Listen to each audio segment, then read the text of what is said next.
Hawaii Community Foundation put together a funders collaborative that included the Geist Foundation, but also the Atherton Family Foundation, the McInerney Foundation, and the Doc Byers Advised Fund at Hawaii Community Foundation to fund collaboratively to make a difference for this work. What we've learned is as working together we can really make a big difference, and the Hawaii Youth Opportunities Initiative is also working with community partners throughout the state to try to address the issues that these young people are facing. Kids who are in the foster care system are in there through no fault of their own.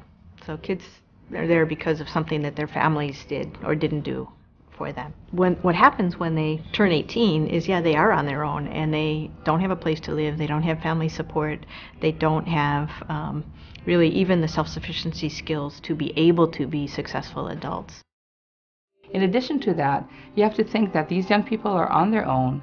They don't have the assets and resources and supports that they need for simple things that our own parents help us with when we are 18 and 19 and 20. So they don't have money for a housing deposit. They don't have money for their first car, for a laptop computer they need for school, for tuition, medical and dental coverage. So these are the kinds of things that these people are not only leaving foster care traumatized by what has happened to them over the years, but without the supports and assets that they need to be successful as young adults. 1 in 5 will become homeless after age 18, very often on their 18th birthday. 71% of young women who age out of foster care will be pregnant by age 21. And of those who are pregnant, they're twice as likely to have their children enter back into foster care. Only half are employed by age 24. 1 in 4 will be incarcerated only 2 years after leaving foster care. Only 3% will earn a college degree. So the Hawaii Youth Opportunities Initiative helps young people who are transitioning out of foster care become successful adults in their community. We work with youth and community partners to improve outcomes in the areas of employment, education, housing, medical coverage, family and community connections, and access to gain financial skills. We've been in Hawaii since 2010, and we are the local site for the National Jim Casey Youth Opportunities Initiative Network. When I first entered foster care, I was 3 years old. I've been in and out of the system ever since, and I recently aged out at 18. And if I could describe it in 4 words, it would be depressing, traumatic, inspirational, and educational. Traumatic and depressing was because I was split from my parents and my family. I still had supervision with them, but I wasn't like living with them. I never had that family love, that structure beneath me, supporting me. Inspirational and educational because I learned a lot of things while being in foster care. I learned about basically the real world, how to manage money, how to wash my clothes, how to cook, wash dishes. Because when I was living with my dad, I was basically sheltered. He never taught me anything, so I had to learn basically through the foster care system. And I also met very key people in my life that would be part of my success today. And those people really a big part of everything I do.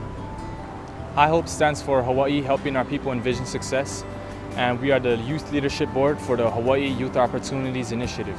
And we advocate on foster youth for systems change. If I didn't have a support system, I would not have been involved with the Hawaii Youth Opportunities Initiative. I would not have been involved with High Hopes. I would not be in school right now at this moment. I would be out there hustling, trying to find a job because my main priority would be survival of the fittest. But because I had the system, I'm very fortunate to be in the position that I am in today, president of High Hopes, upcoming senior at UH West Oahu, soon to graduate with my Justice Administration degree. And the reason why I got involved with High Hopes was to pass on my blessings to foster youth out there so that they can replicate what I've been through, be successful, be ready to age out, and be ready to fly into the real world. I entered foster care at the age of 16, and I aged out of the foster care while on the run. So I learned of the Opportunity Passport program through my case manager at the Family Programs Hawaii. I joined at the age of 21, and I was told to take a financial literacy class. At this time, they go ahead and open 2 bank accounts for you at Bank of Hawaii, which is a personal savings account and an IDA account, which stands for Individual Development Account. The IDA account is your account to use as your match. So I used my first asset purchase for my first month's rent and deposit because my husband and I, along with my 2 kids, were homeless. When I finally reached my goal of $1,000, I was so ecstatic, I was literally crying. I'm grateful for it. I'm grateful for the program. If I didn't have this match, I would still be homeless, and I know I don't want to be homeless. And so just to see my kids, when I come home from work, and they're like, "Mommy," at the front door, I'm happy that I can do that for them. That I come home and this is their home. And I don't have to worry about coming to a car or, meeting them at the park in a public place. I can just come home and I feel so relaxed. And I feel so good because my kids are running around and it's like it's theirs. It's a sense of theirs, and for me it's a joy. We're still in the early stages of this, but we are hoping to continue to grow this initiative to really make a difference for these young people. These are our kids, and we as a community really need to do this so that we can help them become successful adults.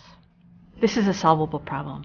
The numbers of young people are manageable for Hawaii, and working together we can really make a difference for these young people.